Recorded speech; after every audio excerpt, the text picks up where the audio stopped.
If this dog bites me, I swear I'm suing the entire shelter." I didn't mean to say it out loud, but the words slipped from my mouth as I stood frozen in front of kennel number 19. A janitor paused nearby, raising an eyebrow at me. "He's not going to bite," she said plainly. "He's just different." What's that word different lingered in the air. I'd volunteered in enough shelters over the years to know what it meant. Different was code for no one wants him, or we've run out of ways to explain why he's still here. Inside the kennel, the dog didn't bark or even shift, he just stared.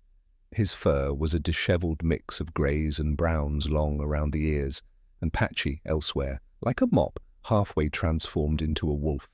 One eye was clouded with age, the other was sharp and golden. There was something in that eye, not fear, not hostility, maybe. Curiosity. I stepped a little closer, no growl, no flinch, just those eyes watching me. "What's his name?" I asked the woman. "Tag says Reggie came in like that, no chip. No history. Just the name Reggie didn't fit. He looked more like a Winston or maybe a Duke. But I wasn't there to rename dogs. I was there because I'd told my brother I was ready to adopt." Again, 2 years had passed since I lost Rusty, my golden retriever. I didn't think I'd ever be ready, but people heal. Or so they say. I crouched by the kennel. "Hey, Reggie," I whispered. Nothing, not even a tail twitch. "I'll give you a moment," the janitor said. Walking away with her mop, I stayed low, studying him. He tilted his head slightly, and that's when I noticed the tag on his collar, not a standard one, but a round brass token, aged and worn like an old coin. I squinted, leaned in closer. There was something etched on it. The woman's voice echoed from the hallway. "It's the only reason we haven't put him down." Those words hit me hard. I grabbed my phone, turned on the flashlight, and aimed it at the tag. "If you're reading this, I was loved."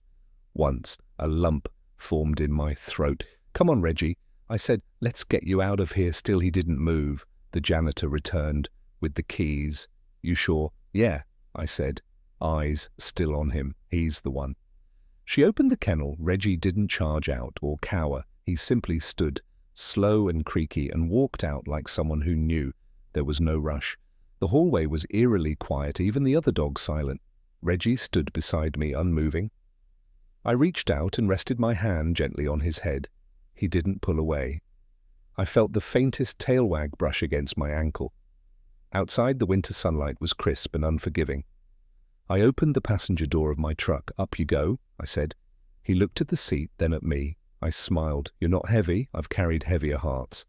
He climbed in like he'd done it 100 times before and curled into a ball at home. He wandered slowly around the living room. He sniffed each corner, then found Rusty's old bed. "You can have it," I told him. Kept it clean, he circled, lay down and let out a sigh that seemed to carry the weight of years. That night he didn't make a sound, just slept the next morning. I made breakfast. Reggie sat near the kitchen door, watching but not begging. "You're a polite one," I said. Day by day he followed me from room to room, waited by the bathroom door, walked perfectly on a leash. I gave him a proper bath one morning, and beneath the grime was a coat of warm gold stree with white. "Still not a Reggie," I muttered. The vet guessed he was around 10, maybe older. "He's been through a lot," she said, "but he's healthy as an old mutt can be." He still hadn't barked one night. I found a tennis ball in Rusty's old toy box. I rolled it across the floor. Reggie watched it, then slowly walked over and nudged it back. I laughed. He wagged his tail. We started going to the park one day. A toddler dropped an ice cream cone and started crying. Reggie walked over, sat in front of the kid, and gently licked the spilled ice cream off the ground. The child stopped crying. His mum smiled. "He's got good manners. He's got a good heart," I replied. That night, I turned over the brass tag again. "If you're reading this, I was loved once. You still are," I whispered.